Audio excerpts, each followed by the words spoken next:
Now let's begin. Rex Woods pressed the wrench against the stubborn bolt, his calloused hands steady despite the Texas heat that made the garage feel like an oven. The 1987 Chevy pickup had seen better days, but so had he. At 42, Rex had learned that most things worth fixing required patience, pressure, and knowing exactly where to apply force.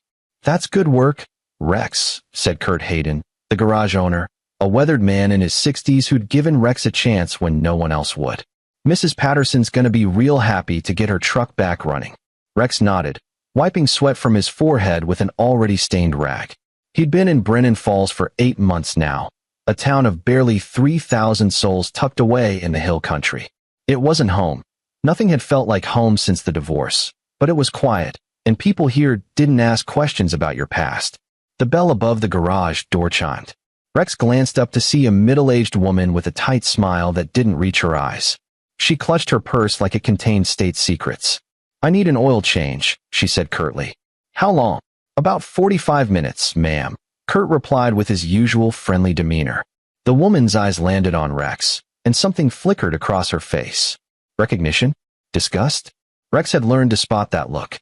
She pulled out her phone, typed something, then looked up sharply. "Actually, I'll take my business elsewhere." She turned on her heel and left. Kurt sighed. That's the third one this week. Rex knew why. Even in a small town 200 miles from Dallas, the internet had a long reach. Someone had recognized him, done a search, found the articles, found the accusations. Local father abandons family. Mother-in-law reveals truth about deadbeat dad. Alcoholic husband leaves wife and child penniless. Patricia McCoy speaks out. "He was never there for our son." All lies.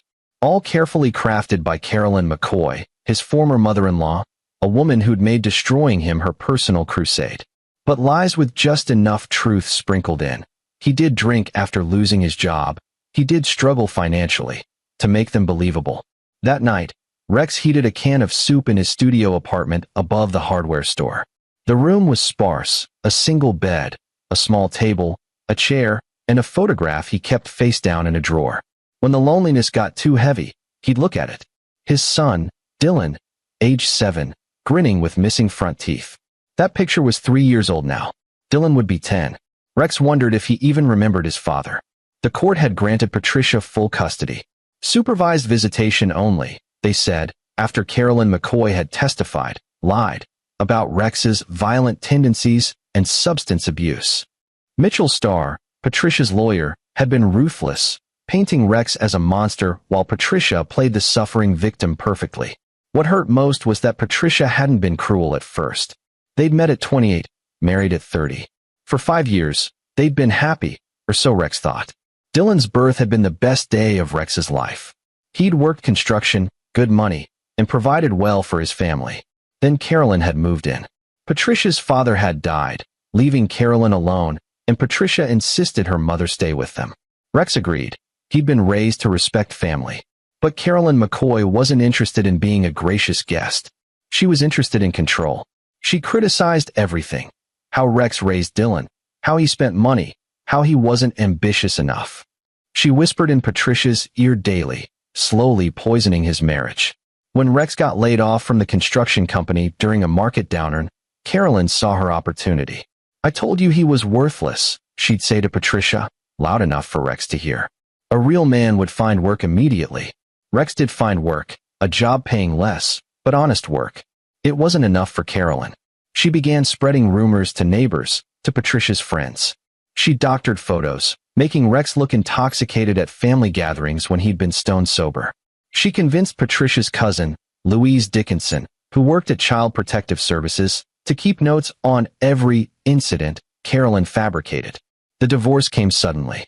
Patricia filed, citing irreconcilable differences and alleging emotional abuse. Rex hired a lawyer, but Mitchell Starr buried him under motions and legal fees. Carolyn funded Patricia's entire legal battle. When Rex's savings ran dry, his lawyer withdrew. In court, Carolyn took the stand and performed like an Oscar winner. She cried. She trembled. She described a terrifying man who threatened her daughter and grandson. She produced witnesses, neighbors she'd manipulated, Patricia's friends she'd convinced, even a therapist she'd paid to write a damning report without ever meeting Rex. The judge believed her. Why wouldn't he? A concerned grandmother protecting her family from a dangerous man. Rex lost everything. The house went to Patricia. His reputation was destroyed when Carolyn leaked the court documents to local media, adding her own embellishments. His story went viral in Dallas. He was fired from his new job. Landlords rejected his applications. Patricia got full custody. Dylan got supervised visits only, visits that Patricia and Carolyn made so humiliating that Rex eventually stopped requesting them. What 10-year-old wanted to see his father treated like a criminal? Broke and broken, Rex had packed his truck and driven until Dallas was far behind him. Brennan Falls had been random chance. His truck had overheated outside town. Kurt Hayden had fixed it, they'd talked, and Kurt had offered him a job. No questions asked. Now, 8 months later, Rex was surviving. Not living, surviving. He sent child support every month, though he knew Patricia didn't need it. She'd married Bradley Vegas 6 months after the divorce, a real estate developer with money and connections. Rex sent it anyway because Dylan was his son. His hands shook slightly as he washed his dinner bowl. The shaking had started 2 weeks ago. Probably stress, probably exhaustion. He'd been working double shifts, trying to save money for a better lawyer, trying to figure out how to see his son again. The shaking got worse as the week progressed. By Friday night, Rex could barely hold a wrench steady. Kurt noticed. "You okay, son?" "Just tired," Rex lied. Saturday morning, Rex woke to his heart hammering in his chest. The room spun. He tried to stand and collapsed, his vision tunneling to black. When he woke, fluorescent lights burned his eyes. A hospital room. A monitor beeped steadily nearby, and 4 dripped clear fluid into his arm. "Mr. Woods?" A doctor entered, an Asian man in his 50s with kind eyes behind wire-rimmed glasses. His name tag read Dr. Chester Lim. "You're awake." "Good. You gave your employer quite a scare. He's been calling every hour." "What happened?" "Severe dehydration, exhaustion, malnutrition." "When's the last time you had a proper meal?" Dr. Lim didn't wait for an answer. "Your body was running on fumes. We're keeping you overnight for observation." Rex nodded weakly.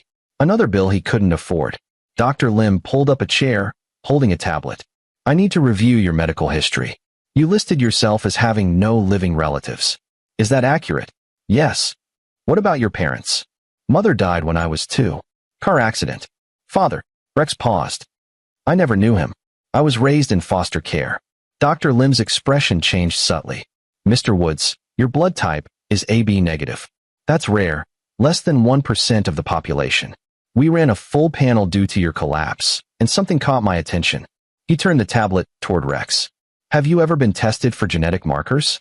"No." "Why?" "Because your blood work shows markers consistent with a very specific genetic profile. I can't say more without violating patient confidentiality, but..." Dr. Lim hesitated. "Would you consent to a more extensive genetic test?" "No charge." Rex had nothing to lose. "Sure." 3 hours passed. Rex dozed fitfully, dreaming of Dylan, of Patricia, of Carolyn's satisfied smile in that courtroom. When he woke, Dr. Lim was standing beside his bed with another man. The stranger wore an expensive charcoal suit and carried a leather briefcase.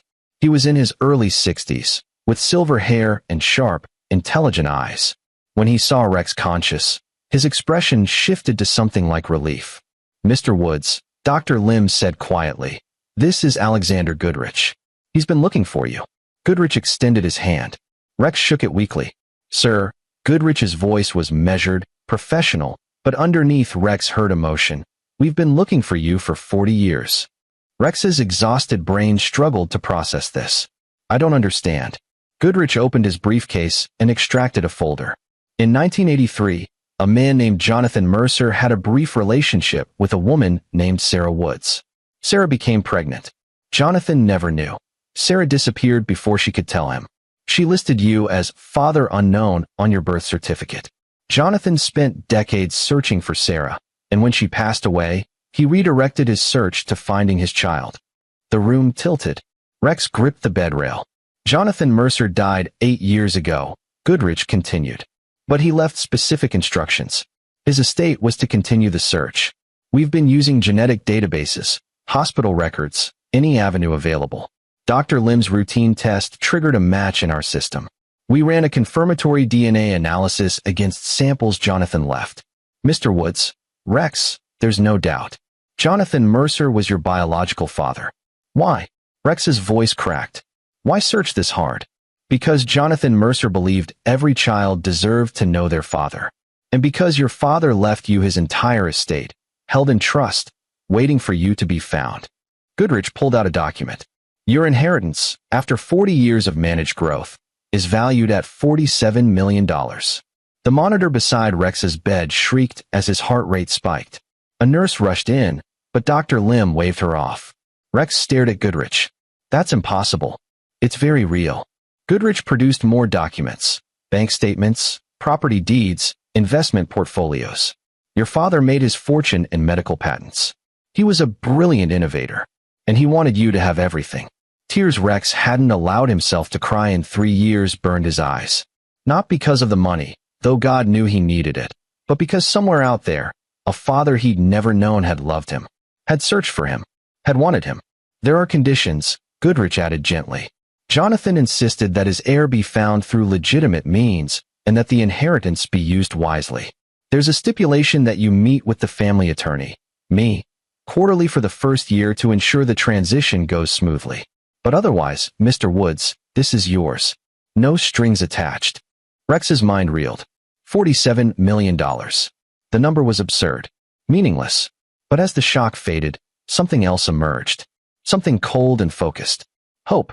For the first time in 3 years, Rex Woods saw a path forward. Not just survival, revenge, justice, getting his son back, and making Carolyn McCoy pay for every lie she'd told. The money didn't appear overnight. Goodrich explained that transferring an estate of this magnitude required paperwork, verifications, legal protocols. But within 48 hours, Rex had access to a temporary fund of $50,000 for immediate needs, while the full transfer processed. Rex sat in his tiny apartment, staring at the bank statement on his phone. $50,000. More money than he'd seen in years. His first instinct was to book a flight to Dallas, to storm Patricia's house and demand to see Dylan. But that was the old Rex, the one who'd lost everything because he hadn't been strategic. The new Rex, the one born in that hospital room, would be smarter. He called Kurt Hayden and quit the garage job, offering 2 weeks' notice and a bonus from his new funds to help Kurt hire a replacement. Kurt, bless him, didn't ask questions. Next, Rex drove to Austin and checked into a modest hotel. He needed space to think, to plan. In the hotel room, he spread out everything he knew about his enemies. Carolyn McCoy, the architect of his destruction, age 68, widowed, living in Patricia's guest house. She'd been a real estate agent before retiring, successful enough to fund Patricia's legal battle. Her social media showed a woman who presented herself as a devoted grandmother, a pillar of her community church, a victim's advocate. The irony was sickening. Patricia McCoy, now Patricia Vega, age 38. She'd genuinely loved Rex once, he believed that. But Carolyn had twisted her, made her believe Rex was the villain. Or maybe Patricia had simply wanted an upgrade, and Carolyn provided the justification. Either way, Patricia had chosen to believe the lies, chosen to keep Dylan from him. Bradley Vega, age 45. Successful, smug, the kind of man who'd swoop in to save a struggling single mother. Rex found articles about Vega's business dealings, aggressive, sometimes questionable, but always legal enough to avoid prosecution. A man who valued appearance over substance. Mitchell Starr, the lawyer who'd buried Rex under legal maneuvers. Age 52, partner at a prestigious Dallas firm. He'd taken Patricia's case pro bono, or so he claimed. Rex suspected Carolyn had paid him under the table. Starr specialized in family law and had a reputation for winning at any cost. And Dylan, 10 years old now, 4th grade.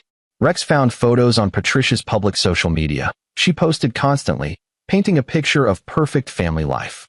Dylan looked healthy, happy even, but Rex could see something in his eyes. A sadness that hadn't been there before the divorce. Rex spent 3 days researching. He hired a private investigator, a woman named Irene Shea, who came highly recommended and asked no moral questions as long as the check cleared. He wanted to know everything.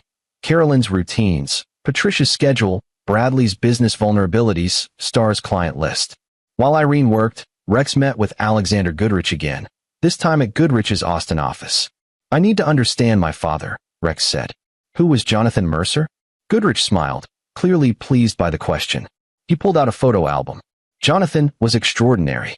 Born in 1935, grew up poor in Tennessee. Put himself through medical school, became a research physician. He held 17 patents for medical devices, everything from improved surgical tools to diagnostic equipment. He never married after your mother disappeared. He dated, but never seriously. I think he always hoped to find Sarah again. Rex studied the photos. Jonathan Mercer had kind eyes and a strong jaw. Rex saw traces of himself in the older man's features. He set up the trust in 1985, 2 years after your birth. Goodrich continued. He added to it every year, invested wisely. He told me once, when I find my child, I want them to have the freedom I never had, freedom from financial worry, freedom to live life on their terms. Goodrich met Rex's eyes. He would have been proud of you. Despite everything you've endured, you've remained honest, hardworking. That took strength. I'm not planning to stay that way, Rex said quietly. Honest, I mean. Goodrich raised an eyebrow, but didn't seem surprised. What are you planning? To get my son back. And to make sure the people who destroyed my life face consequences. Legal consequences? Whatever consequences fit their crimes. Goodrich leaned back in his chair. I'm your attorney now, Rex. Anything you tell me is privileged. But I'll advise you that revenge, while emotionally satisfying, often comes with its own costs. I'm aware. And I'll also tell you that I met Carolyn McCoy once, years ago, at a charity function. She struck me as a deeply manipulative woman. If you're going to go after her, be smart about it. Goodrich's expression hardened. Don't give her ammunition to use against you. Rex understood. The old Rex had been predictable, reactive. The new Rex would be methodical. Irene Shea's first report arrived a week later. It was comprehensive and damning. Carolyn McCoy maintained the facade of devoted grandmother and upstanding citizen, but beneath the surface, cracks showed. She'd borrowed heavily against her own assets to fund Patricia's divorce, money she'd never disclosed to the court. She'd pressured Louise Dickinson, her niece at CPS, to fabricate reports. Louise had complied out of family loyalty, but Irene had found emails showing Louise's growing discomfort with the lies. Patricia's marriage to Bradley Vega wasn't the fairy tale her social media suggested. Irene had documented 3 instances of Bradley coming home late, smelling of perfume that wasn't Patricia's. Patricia suspected. Irene had recorded her venting to a friend, but stayed quiet, probably because she enjoyed the lifestyle too much to risk divorce. Mitchell Starr had indeed been paid by Carolyn, $75,000 in consulting fees, routed through a shell company. The payments violated ethics rules. If exposed, Starr could be disbarred. And Dylan. Dylan. According to Irene's surveillance, the boy spent hours alone. Patricia was often out with friends, shopping, maintaining her image. Bradley worked late or traveled. Carolyn watched Dylan, but with minimal engagement. She parked him in front of the TV or video games. The devoted grandmother act was just that, an act. Dylan was lonely. That broke Rex's heart, but also gave him hope. His son needed him, even if Dylan didn't know it yet. Rex began crafting his plan. It would take time, precision, and patience. But he had all 3 now, along with resources he'd never imagined. Phase 1. Establish himself as a legitimate success. He couldn't swoop into Dylan's life as a struggling mechanic. The court would never grant him custody. He needed to be someone Carolyn and Patricia couldn't dismiss. Rex created a new company, Mercer Medical Consulting, named after his father. He hired specialists to evaluate Jonathan's patents, several of which had potential for modern applications. He licensed one to a major medical device manufacturer for a 7-figure annual royalty. Suddenly, Rex Woods wasn't just rich. He was a successful businessman with a legitimate career. He bought a house in Dallas, a beautiful property in a good school district. He furnished it carefully, a room for Dylan decorated in his son's favorite colors. Irene had discovered Dylan loved blue and green, a backyard with a basketball hoop, a study lined with books. He hired a publicist, Nadine Farrell, who specialized in reputation rehabilitation. Together, they began a careful campaign. Rex gave an interview to a sympathetic journalist about wrongful accusations in divorce proceedings. He didn't name Patricia or Carolyn, but spoke generally about fathers who lose custody due to false allegations. The article went viral. He volunteered at a local boys and girls club, mentoring fatherless children. Photos appeared in the society pages. Local businessman gives back. He donated to children's charities. He became visible, respectable, all while Irene continued gathering evidence. 3 months after inheriting his fortune, Rex was ready for phase 2, dismantling his enemies' lives piece by piece. He started with Mitchell Starr. Rex hired a different attorney, Johnny Cherry, a bulldog lawyer who specialized in legal ethics violations. Rex provided Cherry with Irene's evidence of Carolyn's under-the-table payments to Starr. Cherry filed a formal complaint with the State Bar of Texas.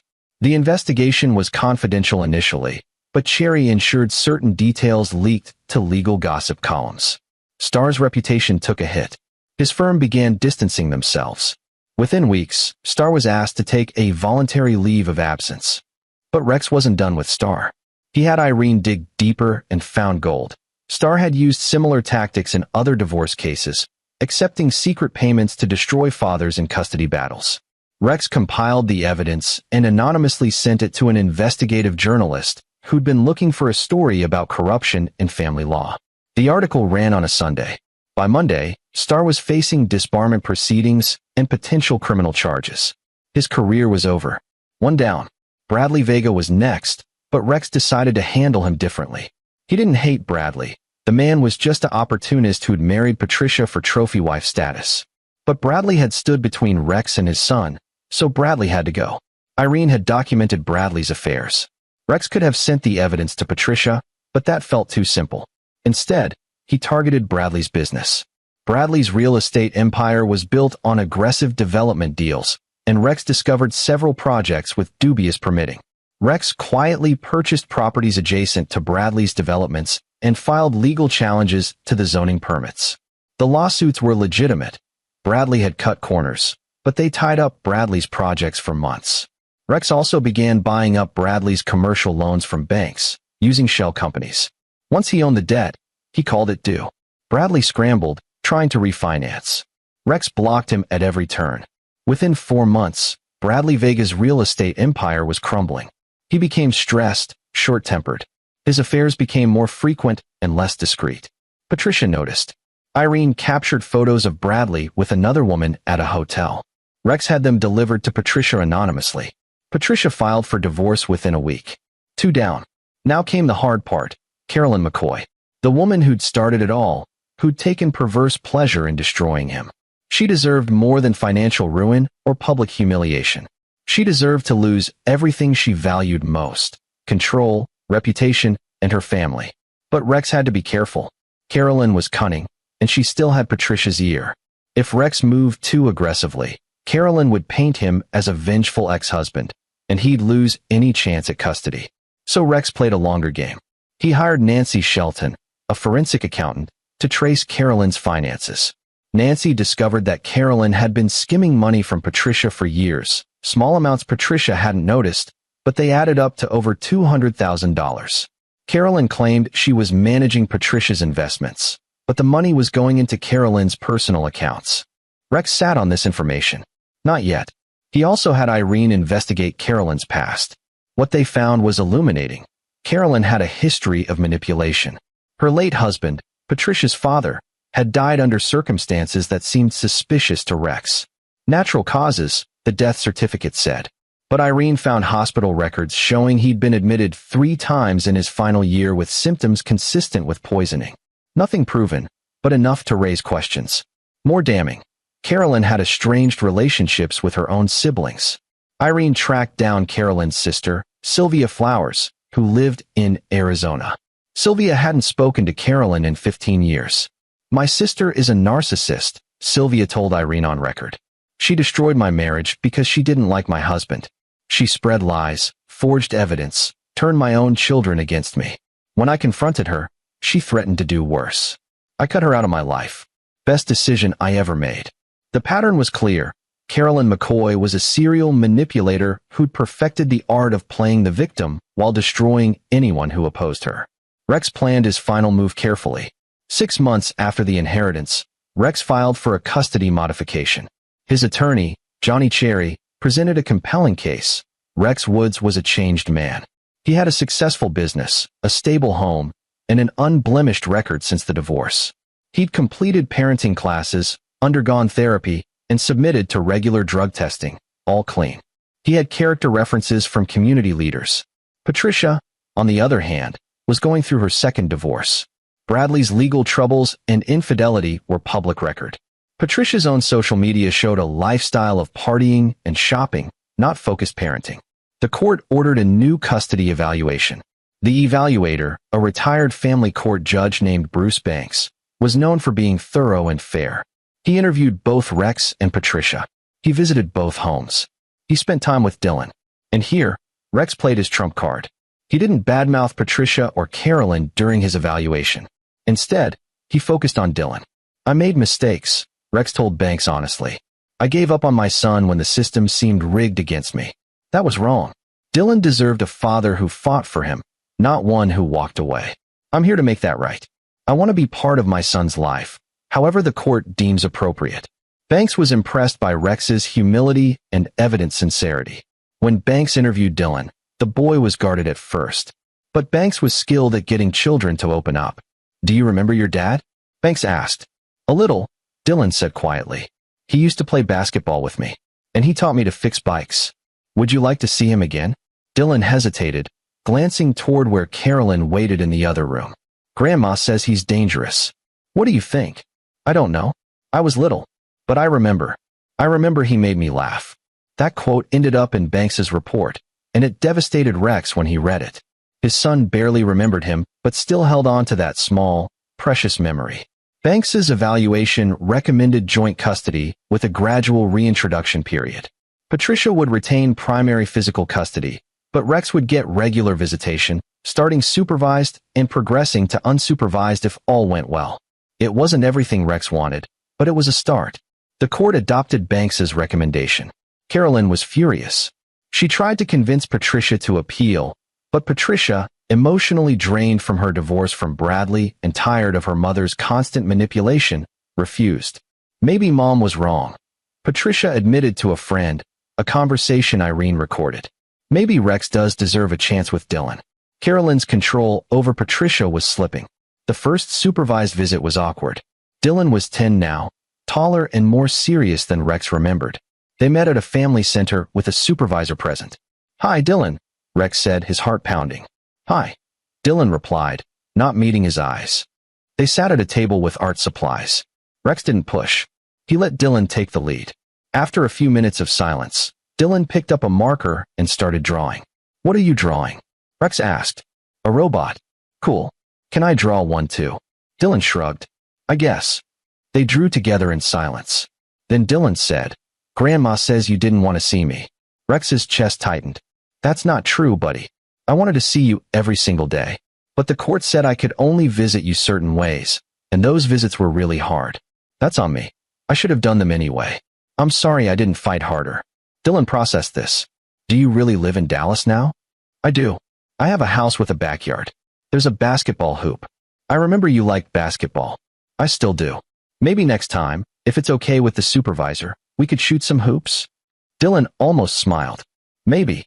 It was the best moment Rex had experienced in 3 years. Visits progressed well. Dylan slowly opened up. They played basketball, fixed old bikes together. Rex had bought several from garage sales for this purpose, and talked. Dylan mentioned his school, his friends, his frustration with his mom being distracted, and his grandmother being controlling.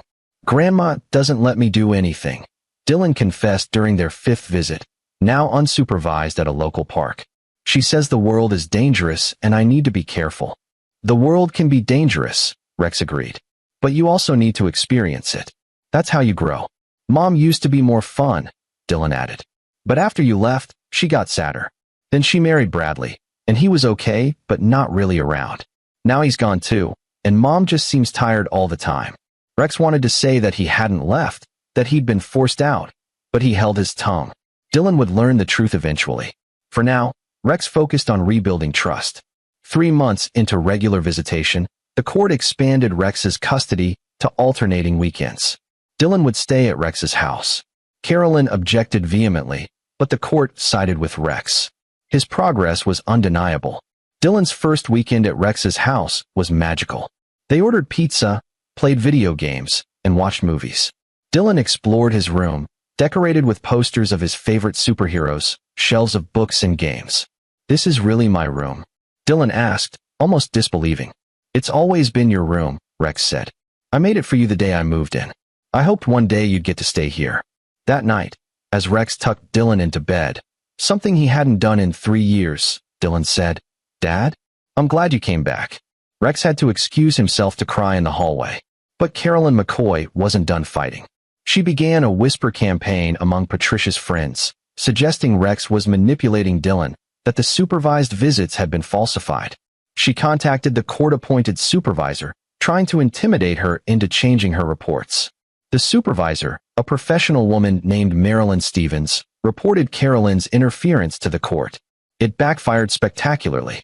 The judge issued a warning to Carolyn to cease all contact with court personnel. Desperate, Carolyn escalated. She began posting on social media veiled references to predatory fathers and failed court systems. She joined online groups for protective grandparents and shared Patricia's story, framing Rex as a dangerous man who'd fooled the system. Rex could have sued for defamation, but he had a better idea. He let Carolyn dig her own grave. Irene had been monitoring Carolyn's online activity. The posts became increasingly unhinged, increasingly specific. Carolyn's mask was slipping. She began making wild accusations. Rex had bribed the judge, falsified records, was probably abusing Dylan behind closed doors. These accusations were serious enough that the court ordered another evaluation. This time, Dylan was interviewed by a child psychologist, Dr. Letitia Fowler. Dr. Fowler was thorough. She spoke with Dylan multiple times, both at Patricia's house and Rex's. She observed interactions, reviewed school records, and interviewed Dylan's teachers. Her report was unequivocal. Dylan was thriving in both homes, but showed less anxiety and more enthusiasm when discussing his father. There was zero evidence of manipulation or abuse. In fact, Dr. Fowler noted that Dylan expressed frustration with his grandmother's constant worrying and Patricia's always being busy. Dr. Fowler also noted concerning signs in Patricia's home. Dylan was essentially raising himself. Patricia was disengaged, and Carolyn's involvement was overbearing in ways that increased Dylan's anxiety rather than providing comfort. The psychologist recommended expanding Rex's custody further. Carolyn snapped. She showed up at Rex's house one Saturday when Dylan was there, demanding entry. Rex, forewarned by his security system, called the police. "She's violating the custody order," Rex explained calmly to the responding officers. "She has no legal right to be here during my parenting time." Carolyn screamed accusations at the officers, at Rex, at anyone who'd listen. She claimed Rex was holding Dylan hostage, that Dylan was in danger. The officers asked to speak with Dylan, who came to the door looking embarrassed. "Are you okay, son?" one officer asked. "I'm fine," Dylan said. "We were just playing video games. I don't know why Grandma's here." "Do you feel safe with your father?" "Yes, sir. He's a good dad." Those words, spoken in front of witnesses, meant everything. The officers asked Carolyn to leave. She refused. They arrested her for trespassing and disturbing the peace. At the police station, Carolyn's behavior grew worse. She ranted about corrupt systems, about Rex bribing everyone. She demanded they investigate him, threatened lawsuits. The police documented everything. One officer, a 20-year veteran named Joe Mosley, had seen plenty of custody battles. He noted in his report, "Subject appears to be experiencing paranoid delusions regarding her former son-in-law. Behavior suggests possible mental health concerns." That report made it into court files. Patricia, horrified by her mother's arrest, finally saw Carolyn clearly. The scales fell from her eyes. She called Rex the next day. "I need to talk to you," Patricia said, her voice shaky. They met at a neutral location, a coffee shop, without lawyers. Patricia looked exhausted. "I didn't know it would go this far," she began. "Mom always said she was protecting us. After you lost your job, she convinced me you'd become unstable. She showed me things, photos, emails, and I believed her. I thought I was doing the right thing for Dylan." "Were the photos and emails real?" Rex asked quietly. Patricia hesitated. "Some were. Some. I don't know anymore. Mom was always there, always whispering. After the divorce, she moved in to help, but really she just took over. She criticized everything I did. She made me feel like I couldn't raise Dylan without her. She's been stealing from you, Rex said. Has been for years. Patricia's eyes widened. What? Rex pulled out Nancy Shelton's financial report. He'd kept it as ammunition, but now he used it as evidence. Your mother's been skimming from your accounts. Over $200,000. She claims she's investing it for you, but it's going into her personal accounts. Patricia read the report, her face draining of color. Oh my God, she's done this before, Rex continued. To her own sister, to her late husband. Your mother is a narcissist who destroys people for sport. I was just her latest target. But she's losing control over you, and she can't handle it. Tears streamed down Patricia's face. I helped her destroy you. I testified against you. I believed her. You were manipulated, Rex said, and he meant it.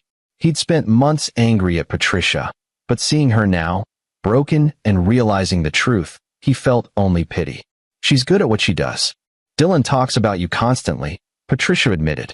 About how you listen to him, play with him, actually spend time with him. He's happier now than he's been in years. And I realized, I've been a terrible mother. I've been so focused on my own life, my own problems, that I've ignored my son. It's not too late to change that. Patricia looked at him with red-rimmed eyes. What do you want, Rex? Full custody, Rex considered. He could push for it. With Carolyn's arrest, Patricia's admission, and Dr. Fowler's report, he'd likely win. But Dylan needed his mother too. Patricia had made mistakes, but she wasn't malicious, just weak. And with Carolyn's influence removed, she could be better. I want shared custody, Rex said. 50-50. And I want Carolyn out of Dylan's life entirely. Patricia nodded immediately. Done. I'll talk to my lawyer tomorrow. We'll file a joint custody modification. And Mom. She swallowed hard. Mom needs to move out. I'll tell her today. They agreed to work together for Dylan's sake. It wasn't forgiveness. Rex couldn't forgive what had been done to him, but it was a truce. That evening, Patricia confronted Carolyn. Rex wasn't there, but Patricia called him afterward, voice shaking. She denied everything, Patricia said. Even with the financial records in her face, she denied it. She said you fabricated them, that I was being fooled again. When I told her she had to leave, she threatened to sue me for grandparents' rights. She said she'd take Dylan away from both of us. She won't win, Rex assured her.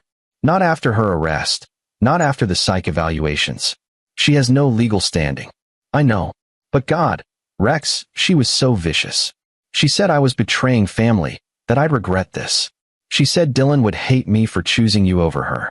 Dylan will respect you for choosing him over her, Rex corrected. You're doing the right thing. Carolyn moved out, but immediately hired a lawyer to pursue grandparents' visitation rights. Her attorney, seeing the case file, advised her to drop it. Carolyn fired him and found another lawyer willing to take her money. The hearing was brief. The judge reviewed Carolyn's arrest record, the psychological evaluations, the documented financial theft, and Carolyn's increasingly erratic social media posts. Mrs. McCoy, the judge said sternly, you've demonstrated a pattern of manipulation and interference in this child's life. Your recent behavior shows a concerning disregard for legal boundaries and the child's best interests. I'm denying your petition for grandparents' rights. Furthermore, I'm issuing a restraining order. You are not to contact Dylan or be within 500 feet of him or his schools. Do you understand? Carolyn stood, face red, and screamed. This is a travesty. That man has poisoned everyone against me. He's the monster, not me. You'll all see. Mrs. McCoy, sit down or you'll be held in contempt. Carolyn didn't sit. She continued ranting. The bailiff escorted her from the courtroom. She was found in contempt and spent a night in jail. When she was released, she found herself truly alone. Patricia had cut off all contact. Her financial theft meant Patricia could press charges if Carolyn pushed further. Her siblings wanted nothing to do with her. Her friends from church, seeing the court records and her social media meltdown, distanced themselves. Carolyn McCoy had lost everything. Her family, her reputation, her control. She'd become the pariah she'd once painted Rex to be. Rex could have left it there. But he wanted one final piece of closure. He sent Carolyn a letter through his attorney. It was brief. Mrs. McCoy, you spent 3 years destroying my life based on lies. You poisoned my marriage, stole my son, ruined my reputation, and cost me everything I valued. You did this because you enjoyed the power, the control. I want you to know that I didn't beat you through lies or manipulation. I beat you by being patient, by being truthful, and by letting your own cruelty expose itself. Every move you made against me, I documented. Every lie you told, I countered with evidence. Every person you manipulated, I freed. You didn't lose because I'm vindictive. You lost because you're a predator who finally met someone who wouldn't be prey. You will never see Dylan again. You will never have influence over my family again. You will live the rest of your life knowing that the empire you built through manipulation crumbled the moment someone had the resources to fight back. This is justice, and it's more mercy than you showed me. Rex Woods. Carolyn received the letter at the small apartment she'd rented with what remained of her savings. According to Irene's final surveillance report, she read it 3 times, then collapsed into tears. Rex felt no satisfaction from her tears, no joy in her downfall. Just closure. The war was over. 1 year after receiving his inheritance, Rex stood in family court for the final custody hearing. The judge awarded him and Patricia equal shared custody. Dylan would alternate weeks between homes. Mr. Woods, the judge said, I want to commend you for your perseverance. You've shown remarkable character in rebuilding your relationship with your son. Dylan is lucky to have you as his father. Those words meant more than any amount of money ever could. Outside the courthouse, Dylan ran to Rex and hugged him tight. Does this mean I get to stay with you more? It means you've got 2 homes now, buddy, and parents who both love you and will actually work together for you. Patricia approached hesitantly. Thank you, she said to Rex, for not giving up on him. On us. Rex nodded. They'd never be friends, but they could be co-parents. That was enough. That night, Rex took Dylan to his favorite restaurant to celebrate. As they ate burgers and fries, Dylan said, Dad? Can I ask you something? Anything. Why did you stop visiting me? After the divorce. Rex took a breath. Because I was broken, Dylan. Your grandmother told a lot of lies about me, and the court believed her. The visits they allowed were really hard, and I was ashamed that I couldn't be a proper dad to you. That's no excuse. I should have kept showing up, but I was lost. And I'm sorry for that. It's okay, Dylan said. You came back. Grandma said you wouldn't, but you did. I'll always come back for you. Always. Dylan smiled, the real genuine smile Rex had missed for 3 years. I know. Later, at home, Rex sat in his study, the one lined with books, the one he'd designed as a sanctuary. He pulled out the old photograph of Dylan at age 7, the one he'd kept face down in a drawer during the darkest days. He had new photos now. Photos of Dylan at 10, laughing, healthy, happy. Photos of father and son together. His phone rang. Alexander Goodrich. Rex, I wanted to check in. How are you managing the inheritance? Carefully, Rex said. I've kept my expenses reasonable. The business is doing well. I'm setting aside money for Dylan's college, for his future. Jonathan would be pleased. And what about the rest? The revenge, as you called it. Rex smiled. Complete. Carolyn McCoy lost her family, her reputation, and her freedom to manipulate. Mitchell Starr lost his career and faces criminal charges. Bradley Vega lost his empire and his marriage. They all fell because of their own actions. I just made sure those actions had consequences. And you? I got my son back. I got my life back. I became someone my father would be proud of. He would be, Goodrich said warmly. He truly would be. After hanging up, Rex looked around his home. A year ago, he'd been sleeping in a studio apartment above a hardware store, convinced life would never improve. Now he had wealth, a career, and most importantly, his son. The doorbell rang. Rex opened it to find Kurt Hayden, his old boss from the garage. Kurt, what are you doing here? Kurt grinned. Heard through the grapevine you're quite the success now. Thought I'd stop by and see how you're doing. Come in, Rex said, genuinely happy to see the man who'd given him a chance when no one else would. Over coffee, Kurt said. I always knew there was something special about you, Rex. The way you worked, the way you never complained even when life had knocked you down. I'm glad things turned around. You helped them turn around, Rex said. You gave me a job when my reputation was destroyed. That meant everything. Well, I've got good instincts about people. Always have. Kurt paused. Though I'll admit, I didn't expect you to end up a millionaire businessman. Thought you'd end up managing a garage somewhere. Maybe owning one eventually. Rex laughed. Life's funny that way. Kurt left an hour later, but his visit reminded Rex of something important. Kindness mattered. Kurt's simple act of hiring a stranger with a destroyed reputation had given Rex a lifeline when he'd needed it most. Rex decided to pay that forward. He established a foundation through Mercer Medical Consulting, the Second Chance Initiative. It provided legal assistance, counseling, and financial support to fathers wrongfully separated from their children in custody battles. He hired Johnny Cherry to run the legal division and Nancy Shelton to manage the finances. Within 6 months, the foundation helped 12 men regain custody or visitation rights. Rex met each of them personally, shared his story, and reminded them that persistence mattered. One man, a carpenter named Peter Jennings who'd lost custody based on his ex-wife's false accusations, broke down in Rex's office. "I thought I'd never see my daughter again," Peter said through tears. "Your foundation gave me a lawyer I could never afford." "Thank you. Thank your persistence," Rex replied. "I just provided resources. You did the hard work of proving you deserve to be in your daughter's life." Stories like Peter's reminded Rex why he'd endured everything, not just for his own victory, but to help others win their battles too. Dylan thrived under the new custody arrangement. His grades improved. He joined the basketball team at school. He made new friends. He talked openly about having 2 homes and seemed proud of it rather than ashamed. One evening, during Rex's custody week, Dylan said, "Dad, some kids at school asked why I have 2 houses. I told them my parents got divorced, but worked it out so I could be with both of them." How did that feel to explain? "Good, actually. Like our family is different, but it's still good, you know?" Rex's heart swelled. "I know exactly what you mean, buddy." Patricia also changed. With Carolyn's toxic influence removed, she became more present in Dylan's life. She cut back on her social schedule and spent more time actually parenting. She apologized to Dylan for being distracted, and Dylan, with the resilience of children, forgave her. Patricia and Rex would never be close, but they communicated regularly about Dylan's needs. They attended school conferences together. They coordinated on discipline and rules so Dylan had consistency between homes. They put their son first. It was a kind of victory Rex hadn't anticipated, not just defeating his enemies, but building something better from the ruins they'd left behind. One Saturday afternoon, a year and a half after the inheritance, Rex was shooting baskets with Dylan in the driveway when a car pulled up. Alexander Goodrich stepped out, carrying a package. "Mr. Goodrich," Dylan called out. "Want to play?"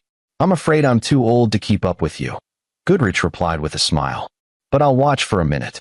After a few more shots, Dylan went inside for water, and Goodrich approached Rex. "I have something for you," Goodrich said, handing over the package. "Jonathan left instructions that this be given to you once you were settled, once you'd found your footing." Rex opened the package carefully. Inside was a leather journal, worn but well-maintained. Jonathan Mercer's journal. He kept a diary? Rex asked. "For most of his adult life.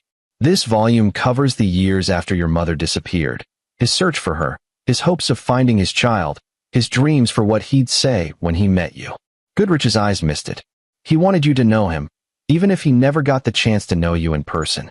That night, after Dylan had gone to bed, Rex sat in his study and opened the journal. The first entry was dated June 15th, 1983. "Today I learned Sarah is gone. Disappeared without a trace. My colleagues say to move on, that it was just a brief affair, that I'll find someone else. But they don't understand. Sarah was special, and she might be carrying my child. I can't move on knowing there's a possibility of a son or daughter out there who doesn't know me. I won't stop looking." Rex read through the night, tears streaming down his face. Entry after entry showed a man desperate to find his child, a man who never stopped hoping. September 3rd, 1985, the private investigator found nothing again. 3 years and nothing. "But I won't give up. My child is out there somewhere. I've set up a trust today. Every dollar I make, half goes into this trust. When I find my child, they'll have everything I can give them." December 25th, 1990, Christmas alone again. "I wonder if my child is celebrating somewhere. Are they happy? Healthy? Do they wonder about me? I hope someday I can answer their questions." March 17th, 1998, 15 years searching. "Some days I wonder if I'll ever find them. But then I remember Sarah's smile, the brief time we had together, and I know I can't stop. My child deserves a father who never gave up." The final entry was dated 2 weeks before Jonathan's death. "The cancer is spreading. The doctors give me months at best. I've failed in my greatest mission, finding my child. But I've instructed my estate to continue the search after I'm gone. Whoever you are, wherever you are, I want you to know, I loved you.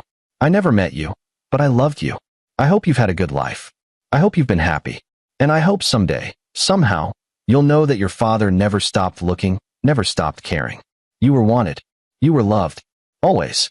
Rex closed the journal, overwhelmed. He'd spent 42 years believing he'd been unwanted, abandoned.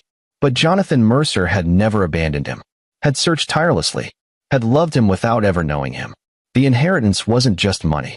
It was proof that he'd mattered to someone, that a father had cared even without ever meeting his son. Rex understood now why the universe had given him this gift exactly when he needed it most. He'd lost everything, his marriage, his son, his dignity. And then he'd been given the resources to rebuild, to fight back, to win. But more than that, he'd been given proof that he was worthy of love, that he'd always been worthy. The next morning, Dylan found Rex in the study, the journal open on the desk. "What's that?" Dylan asked. "It's from your grandfather," Rex said. "My father, the one I never knew." "What does it say?" Rex pulled Dylan onto his lap, something he hadn't done since Dylan was small. "It says that family doesn't give up on family. That love means fighting for the people who matter, even when it's hard. That you keep going, keep hoping, keep trying." Dylan thought about this. "Like you did for me." "Yeah, buddy. Like I did for you. I'm glad you didn't give up, Dad." "Me too, son. Me too." Later that week, Rex visited his father's grave for the first time. It was in a quiet cemetery outside Austin, a simple headstone that read, Jonathan Mercer, 1935 to 2017. Loving father. Forever searching. Rex placed flowers on the grave and sat on the grass beside it. "Hi, Dad," he said quietly. "I wish I could have met you.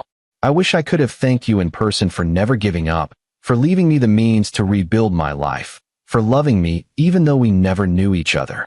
He paused, wiping his eyes. "I have a son, Dylan. He's 10, and he's incredible. You'd love him. He's smart, kind, resilient. He went through hell because of my ex-wife's mother, but he came out okay. Better than okay." A breeze rustled the trees. "I want you to know I'm using your gift the way you'd want. I'm being a good father to Dylan. I'm helping other fathers who are going through what I went through. I'm building something meaningful with your legacy." Rex stood, touching the headstone. "Thank you, Dad. For everything. I promise I'll make you proud." As he walked back to his car, Rex felt lighter. The ghosts of his past, the anger, the shame, the bitterness, were finally fading. He'd won his battles. He'd reclaimed his life. He'd become the man his father had hoped he'd be. That evening, Rex and Dylan made dinner together, spaghetti, Dylan's favorite. As they ate, Dylan said, "Dad, when I grow up, I want to be like you." "Like me how?" "Someone who doesn't give up. Someone who fights for what's right. Someone who loves their family no matter what." Rex reached across the table and squeezed Dylan's hand. "You're already that person, buddy. You've been through more than most kids your age, and you've stayed kind, stayed strong. I'm proud of you. I'm proud of you too, Dad." Those words, spoken by his 10-year-old son, meant more than any victory over Carolyn, more than any amount of money, more than any vindication in court. Rex Woods had started this journey broken, penniless, and hopeless. He'd lost everything to a cruel woman's machinations. But he'd been given a second chance, not just through his father's inheritance, but through his own resilience, patience, and refusal to become the monster his enemies had painted him as.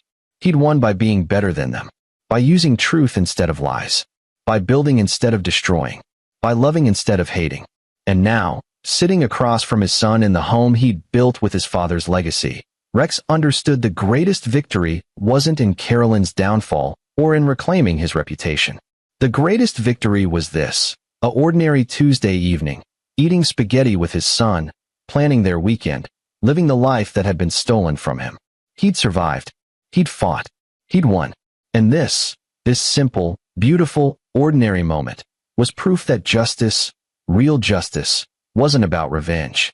It was about rebuilding what had been destroyed and making it better than it ever was before.